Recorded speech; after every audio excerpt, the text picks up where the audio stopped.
आइए हम आपको अवतल दर्पण द्वारा प्रतिबिंब बनने के नियम को समझाते हैं, जो कि क्लास 10 के पाठ्यक्रम पर आधारित है।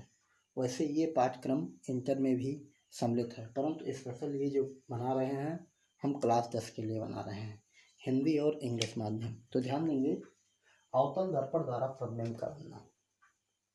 अवतल दर्पण जो होता है उसमें जो प्रतिबिंब बनते हैं, ये चीज़ पता होनी चाहिए। उसमें प्रतिबिंब आपका वास्तविक, उल्टा, आभासी, सीधा, छोटा, बड़ा प्रत्येक स्थिति में भिन्न भिन्न प्रकार से प्राप्त होते हैं। तो पहली स्थिति की बात करते हैं, जब वस्तु आपका कहाँ पर हो, अनंत पर। तो आपके ब्लैक बोर्ड पर में सबसे पहले हम ध्यान देंगे, जब वस्तु अनंत पर होता है तो उसका प्रतिबिंब कैसा प्राप्त होता है, कहाँ पर प्राप्त होता है, इस पर हम विचार करते हैं। जो ब्लैक बोर्ड पर है आपके सामने एक मिरर है। ओके, ये किस प्रकार का मिरर है? ये आपका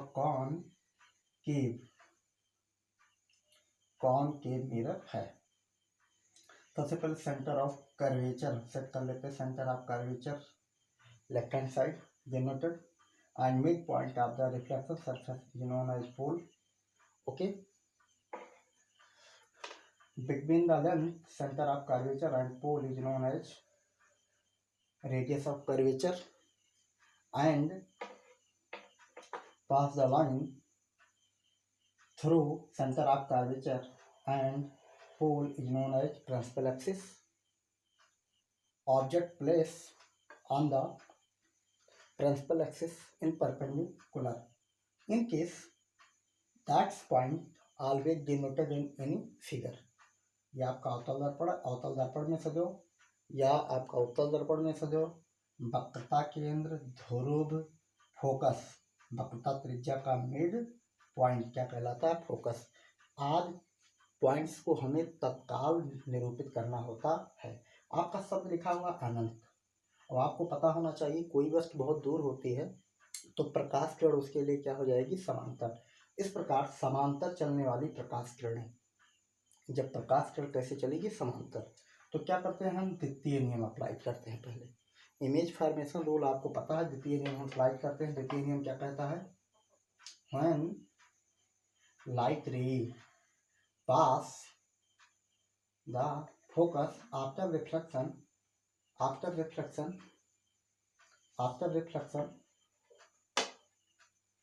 pass parallel to the principal axis, pass through the parallel to the principal axis, अर्थात फोकस से होकर जाने वाली प्रकाश किरण परावर्तन के पश्चात मुख्य अक्ष के समांतर हो जाती है। और द्वितीय रेज को हम कहाँ से चलाते हैं, centre of curvature. Centre of curvature अर्थात वक्रता केंद्र से होकर चलने वाली प्रकाश किरण आफ्टर रिफ्लेक्शन, परावर्तन के बाद अपने पथ पर पुनः वापस लौट जाती है। ये देखिए, और ये दोनों रिफ्लेक्शन रेज जहाँ पर इंटरसेक्ट करेंगे वहीं पर आपका बन जाएगा प्रतिबिंब। ये देखिए, ये आपका वस्तु कहीं अनंत पर रखा हुआ है, इसका प्रतिबिंब कहाँ बना, आपका फोकस पर। कहाँ बना, फोकस पर। अगर इसको हमें डिजाइन करना हो तो इस प्रतिबिंब का नेचर क्या होगा, तो सबसे पॉइंट्स ये आएगा आपका उल्टा। उल्टा मीन्स इनवर्टेड। जब वह स्तंभ पर होता है तो आपका जो इमेज फाइंड आउट होता है वो कैसा प्राप्त होता है, इनके साथ कॉनकेव, उल्टा, इनवर्टेड। सेकंड, नेचर की बात कर रहे हैं हम, नेचर, इमेज के नेचर की बात कर रहे हैं। बी पॉइंट्स आपका हो जाएगा वेरी स्मॉल, वेरी स्मॉल, बहुत छोटा प्राप्त होता है, उल्टा, छोटा। और सी हो जाएगा आपका रियल, वास्तविक, वास्तविक। और डी हो जाएगा आपका कहाँ पर प्राप्त होता है, फोकस पर प्राप्त होता है। कहाँ प्राप्त होता है, फोकस पर, एट द फोकस। ओके, इस प्रकार हम जान गए जब अनंत पर वस्तु रखी जाती है, खासकर अवतल दर्पण में, तो आपका प्रतिबिंब कैसा प्राप्त होता है, उल्टा प्राप्त होता है, बहुत छोटा प्राप्त होता है, वास्तविक प्राप्त होता है। कहाँ प्राप्त होता है, फोकस पर प्राप्त होता है।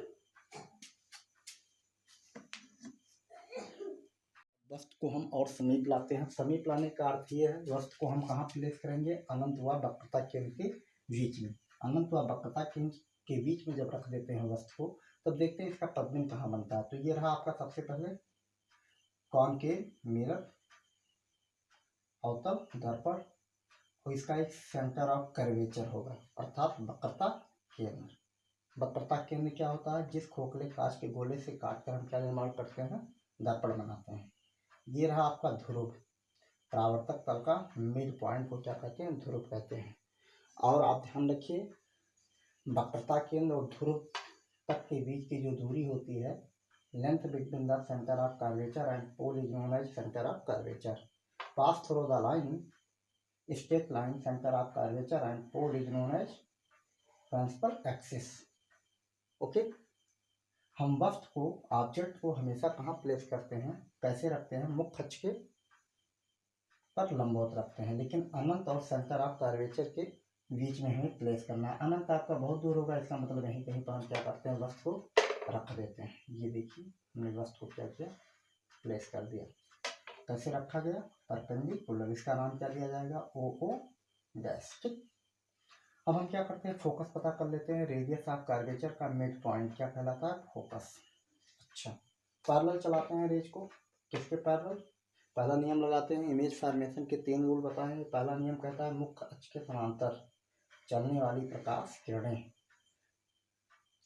Running of the light rays parallel of principal axis after reflection, परावर्तन के बाद किससे होकर जाती है, ये फोकस से होकर जाती है। किससे होकर जाती है, फोकस से होकर जाती है। पहला नियम आपका कहता है, ये देखिए, हमेशा ध्यान रखिए, रेज कैसी चलती है, स्ट्रेट लाइन। और सेकंड हम नियम अप्लाई करते हैं, सेंटर ऑफ कर्वेचर। थर्ड नियम, सेंटर ऑफ कर्वेचर से होकर, अर्थात वक्रता केंद्र से होकर चलने वाली प्रकाश किरण परावर्तन के पश्चात क्या होती है, अपने मार्ग पर पुनः वापस लौट जाती है। और जहाँ पर ये दोनों क्या करेंगे, इंटरसेक्ट करेंगे, वहीं पर क्या बन जाएगा, आपका इमेज बन जाएगा। इस ऑब्जेक्ट का इमेज यहाँ बन गया, इसका नाम देंगे आई डैश। अब देखते हैं प्रकृति क्या है, इसके प्रकृति पर अध्ययन करते हैं। ये पॉइंट्स आएगा, सबसे पहले उल्टा, क्या मिला, उल्टा, इन्वर्टेड। बी क्या है आपका, वास्तविक। और आपका सी क्या होगा, छोटा। धीरे धीरे ये आपका वस्तु का जो प्रतिबिंब होगा बड़ा होना प्रारंभ करेगा, इसका मतलब छोटा। और डी, इसके पहले हम बहुत छोटा पाए थे, और डी कहाँ पर प्राप्त हो रहा है, सी और एफ के बीच में, मध्य में नहीं कहेंगे, बीच में कहीं भी प्राप्त हो सकता है, बीच में, between centre of curvature and focus. इस तरह से सेकंड बिंदु का अध्ययन कर लिए। तीसरी स्थिति की बात करते हैं, जब वस्तु को हम कहाँ रखते हैं, वक्रता केंद्र पर। ये देखिए, हम वक्रता केंद्र पर वस्तु को क्या करते हैं, प्लेस करते हैं। और इसके लिए आप क्या बनाएंगे, किरण आरेख। और आपको बना होना चाहिए, प्रतिबिंब खींचने के 3 नियम बताएंगे, उसी में से कोई 2 नियम हम अप्लाई करेंगे। तो पहला नियम आपका क्या कहता है, मुख्य अक्ष के समांतर चलने वाली प्रकाश किरणें, ये देखिए, परावर्तन के पश्चात किससे होकर जाती है, फोकस से। ओके, किससे होकर जाती है, फोकस से। और दूसरा नियम कहता है, फोकस, यहाँ देखिए, सेंटर ऑफ कर्वेचर के बाद फोकस है। दूसरा नियम लगा दीजिए, फोकस से होकर चलने वाली प्रकाश किरणें आफ्टर रिफ्लेक्शन किधर से होकर जाती हैं, after reflection pass parallel of the principal axis, parallel of the principal axis, after reflection parallel of the principal axis. ये देखिए, फोकस से होकर चलने वाली प्रकाश किरणें परावर्तन के पश्चात किधर से होकर जाती हैं, मुख्य अक्ष के समांतर हो जाती हैं। ये दोनों रेज जहाँ पर काटेंगे वहीं पर क्या बन जाएगा, प्रतिबिंब। प्रतिबिंब ओ डैश आई डैश। इस स्थिति में प्रतिबिंब क्या होगा, आइए देखते हैं कैरेक्टरिस्टिक। फर्स्ट क्या है, उल्टा है। और सेकंड क्या है आपका, वास्तविक। थर्ड क्या है आपका, बराबर। अर्थात ऑब्जेक्ट जो है इमेज के क्या मिलेगा, बराबर मिलेगा। और कहाँ पर मिलेगा, वक्रता केंद्र पर, वक्रता केंद्र पर, at the centre of curvature, वक्रता केंद्र पर बनता है। इस स्थिति पर प्रतिबिंब कहाँ बनता है, वक्रता केंद्र पर। आइए चौथी स्थिति की हम बात करते हैं। इसकी बार वस्तु को क्या करेंगे, फोकस और सेंटर ऑफ कर्वेचर के बीच में रखेंगे। आइए बात करते हैं हम चौथी स्थिति की। अब वस्तु को हम क्या रखेंगे, वक्रता केंद्र व फोकस के बीच में, between the centre of curvature and focus when place the object. इस स्थिति पर हम देखते हैं कैसा प्रतिबिंब प्राप्त होता है। हम कुछ करेंगे नहीं, हम सबसे पहले किरण आरेख खींचेंगे और जहाँ पर प्रतिबिंब बनेगा उसी के अनुसार इसका कैरेक्टरिस्टिक बताएंगे। जबरदस्ती कुछ नहीं किया जाएगा, जो नियम आपको बताए गए हैं उसका आपको पालन करना है। पहला नियम क्या कहता है, मुख्य अक्ष के समांतर चलने वाली प्रकाश किरण, ये देखिए चला दीजिए, यहाँ जाएगा रिफ्लेक्शन सर्कल पर टकराएगा, उसके बाद कहाँ से ऊपर जाएगा, फोकस से, कहाँ से ऊपर जाएगा, फोकस से। आफ्टर रिफ्लेक्शन कहाँ से जाता है, फोकस से। फिर दूसरा नियम हम अप्लाई करते हैं इसी का अपोजिट, फोकस से होकर जाने वाली प्रकाश किरणें, ये देखिए फोकस से चला जाएगा और आफ्टर रिफ्लेक्शन क्या होगा, मुख्य अक्ष के समांतर। जो अभी आपने नियम लगाया है उसी का जस्ट अपोजिट, पहले का क्या है, दूसरा अपोजिट। ये देखिए जहाँ दोनों किरणें काटेंगे वहीं पर क्या बन जाएगा, आपका प्रतिबिंब। ये इसका नाम रहेगा आई I dash, I I dash. अब देखिए कैरेक्टरिस्टिक क्या होगा, प्रतिबिंब की का प्रकृति क्या होगा, उल्टा, सबसे पहले इन्वर्टेड, फिर वास्तविक। ध्यान रखें दर्पण में जब उल्टा रहेगा तो वास्तविक जरूर आएगा और सीधा रहेगा तो आभासी आएगा। सी बिंदु आपका आता है बड़ा, आपकी बार होगा, क्या होगा, बड़ा। और डी कहाँ प्राप्त होगा, वक्रता केंद्र अनंत व वक्रता केंद्र के बीच में, वक्रता केंद्र के बीच में। जो आपका इमेज ऑब्टेन होगा वो कहाँ प्राप्त होगा, infinite and centre of curvature, between the infinite and centre of curvature. और कैसा प्रतिबिंब प्राप्त होगा, बड़ा प्राप्त होगा, लार्जेस्ट प्राप्त होगा, वास्तविक होगा, उल्टा होगा। अब आते हैं हम अब की बार इस वस्तु को कहाँ रखते हैं, फोकस पर। पांचवी स्थिति की अब बात करेंगे और वस्तु को कहाँ रखेंगे अब हम, फोकस पर। आइए इस स्थिति की बात करते हैं जब वस्तु आपका कहाँ पर हो, फोकस पर। कहाँ रखा जाएगा, आपकी बार फोकस पर। वस्तु को हम कहाँ रखते हैं, फोकस पर। किस दर्पण के सामने रखेंगे, अवतल दर्पण के। और सजो वस्तु को कहाँ रखते हैं, मुख्य अक्ष पर लंबवत परावर्तक तल के सामने। अब यहाँ पर क्या करते हैं, इसको जब रख लेते हैं तो हमें कुछ करना नहीं है। जो प्रतिबिंब बनने के 3 नियम सुझाए गए उन्हीं में से हम नियम 2 अप्लाई करेंगे बस। यहाँ देखें फोकस पर जब रख लेंगे तो देखें सबसे पहले मुख्य अक्ष के समांतर चलने वाली प्रकाश किरणें, नियम लगाते हैं पहला। परावर्तन के पश्चात क्या होगा, ये परावर्तन के पश्चात क्या होगा, फोकस से होकर जाएगा। After reflection pass through the focus से होकर जाएगा। और सेकंड कौन लगा देते हैं, सेंटर ऑफ कर्वेचर से होकर चलने वाली प्रकाश किरणें क्या होती हैं, रिफ्लेक्शन के बाद क्या करती हैं, रिट्रेस कर लेती हैं। ये दोनों रेज कैसी मिली, लगभग पैरेलल। इस तरह से ये दोनों किरणें कहीं आपस में इंटरसेक्ट नहीं करेंगी, और इंटरसेक्ट नहीं करेंगी तो प्रतिबिंब क्या बड़ा हो, कैसा बनेगा, बहुत बड़ा बनेगा। यहाँ पर देखते हैं कैरेक्टरिस्टिक क्या होगा, ए उल्टा, बी उल्टा वास्तविक, उल्टा वास्तविक, सी बहुत बड़ा, वेरी लार्ज, बहुत बड़ा, और डी होगा कहाँ प्राप्त होगा, अनंत पर, अनंत पर। प्रतिबिंब कहाँ प्राप्त होगा, अनंत पर। इस तरह से चार कैरेक्टरिस्टिक हमेशा डिफाइन किए जाते हैं किसी भी प्रतिबिंब के। इस तरह से पांचवा स्थिति आपका हो गया। अब की बार वस्तु कहाँ रखेंगे, फोकस और पोल के बीच में। छठवीं स्थिति की अब बात करेंगे हम आपसे। ध्यान दीजिए, हमेशा की तरह पुनः हम चित्र को बना चुके हैं, जिसमें स्रोत, फोकस और सेंटर ऑफ कर्वेचर हमेशा रिप्रेजेंट करना होगा, चाहे जिस केस में, चाहे आपका अवतल हो चाहे आपका उत्तल मेरा। ठीक, वस्तु को हमें कहाँ प्लेस करना है, फोकस व पोल के बीच में।